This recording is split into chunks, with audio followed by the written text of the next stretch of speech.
In need of fuel for the final stretch, they descended into the thin atmosphere of Neopolis, a derelict shrine world once consecrated to Yetna, now mostly ash.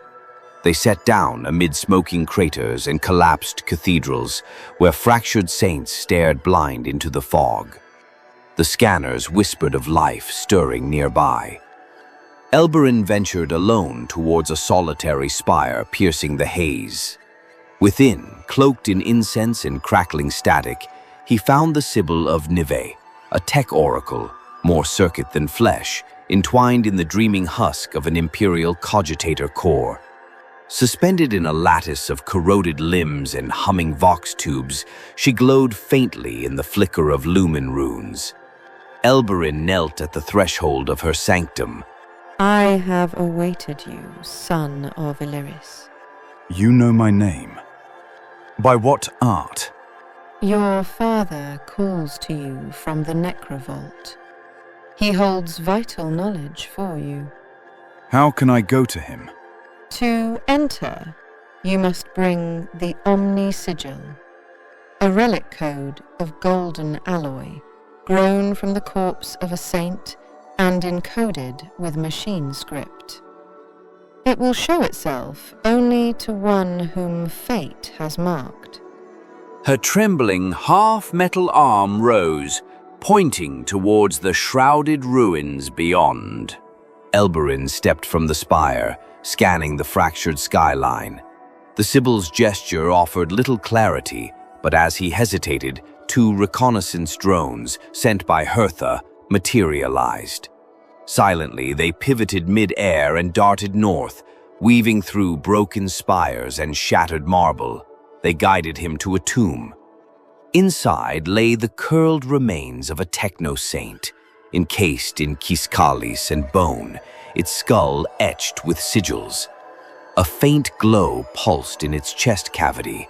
The Omni-Sigil, golden and veined with radiant circuitry, part relic, part organism, resembling both a branch and a neural implant. As Elberin reached for it, the sigil detached, unfolding without resistance. Back at the spire, the Sibyl stirred, her eyes flickering open. You hold the key. Then come. The veil must part. They descended in spirals, and the walls began to whisper. Beneath the temple, they reached a door not built by men, perhaps a rift beyond space and time. The air around it bent and convulsed, the Omni-Sigil glowing. Elberin stepped beyond the veil, and the world peeled sideways.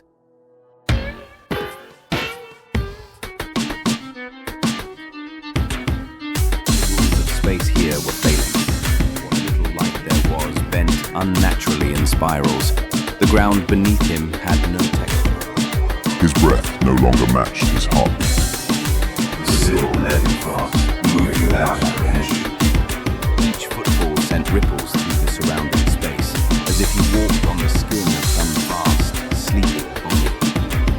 Below opened a rift, not empty, but filled with collapsing starfields and debris loops. The constellations blinked in and out of existence, some moving too quickly, Some moving too quickly. Here, souls lingered in suspension, held at the edge of being.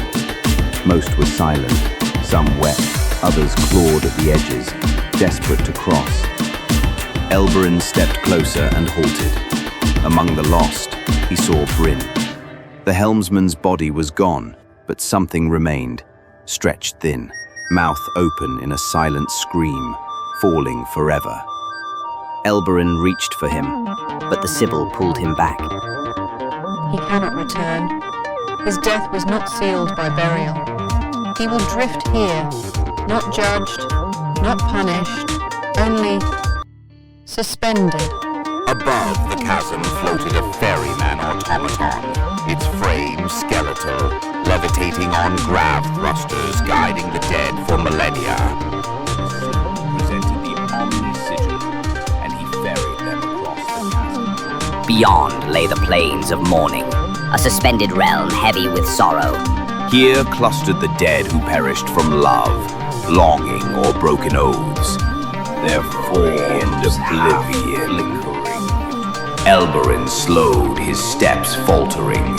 Among the pale shades he saw her. Golda stood with the same regal composure of her queenship, but her face was void, stripped of rage or tenderness.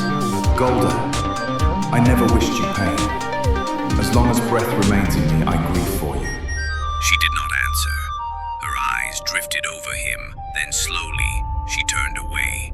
At her side stood her first husband, slain by treachery in their past life. Without a word, she stepped into his shadow. The Sibyl guided Elberyn forward, passing shades of warriors and kings. Some he recognized but could not address. Below, they crossed an abyssal prison where traitors and apostates suffered for their sins, their screams and cries forcing Elberyn to cover his ears.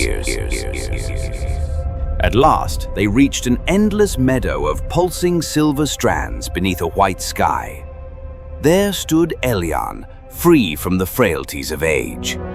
Father, is it truly you? Elberyn, my son, you've come. I wish we could speak of sweeter things, but your time here is short and much of grave import awaits. I sense your journey wearies you. I confess it, Father, it does. Then let me show you its purpose. Elian led him through the radiant fields to a flowing river. Across it flickered shades of men, their forms wavering. Their time is yet to come, yet already written, for the future is set. Look upon that man. What do you see? Myself and you. He bears our likeness, does he not? He does. That is Eldaran, your son, destined to rule in the Promised Land. And there, see that man? Rebury, reared by the wolf, the first king of Iskalis. My son, these men will live years from now. If you fulfill your mission, yes. Their forms flicker because their existence depends on you. And who is that one?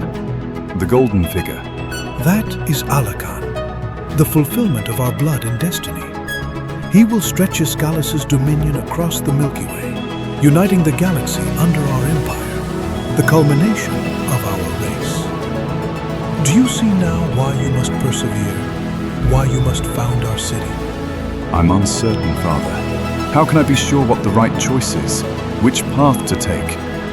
Hold fast to your duty, to the gods, your family, and fate. You cannot falter in this line. Father, the light! Your time here ends. Return now, but fear not. We shall meet again. With that, Elberyn awoke aboard his ship. My lord, you're awake. You had us worried. Lay here and rest a while. No, we must depart at once. Onward to Arbera.